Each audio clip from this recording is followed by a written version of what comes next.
Kirk came to my practice and gave an orientation to my staff and myself, and we saw 11 patients that day, ages ranging from, I think it was about 2 months old to 75 years old.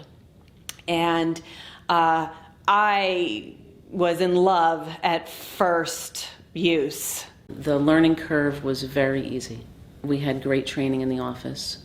We had 2 days of training where Peter came to the office, showed myself and the staff how to use it, made sure we were comfortable with it, were aware of the settings, and a lot of laser safety, which I think is really important that I think a lot of the laser companies maybe are missing.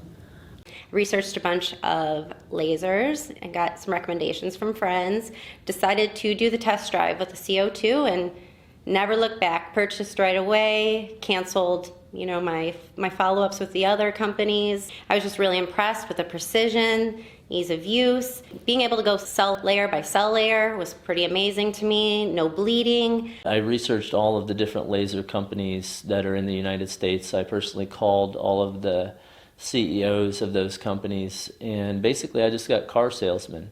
And they could not really explain to me the physics behind how that laser interacts with the actual tissues that I was needing to treat.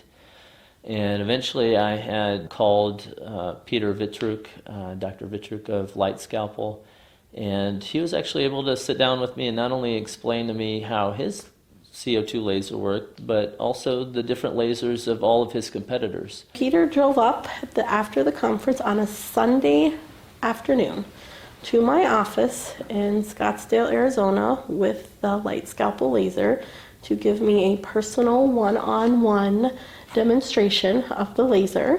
He said, "You give it a try." And I did a release with the CO2 laser, and I said, in my good conscience, I can never do a release any other way. I must buy a laser, and that's where it started.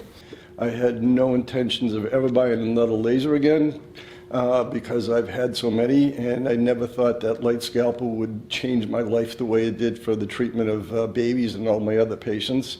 And when I met Peter, I actually thought Peter was another used car salesman, and it turns out he wasn't. I gave him every opportunity to prove me right that he was a used car salesman, but he wasn't. And we've been good friends for the past 6 years, and I will not use any laser on anybody else except a carbon dioxide LightScalpel laser.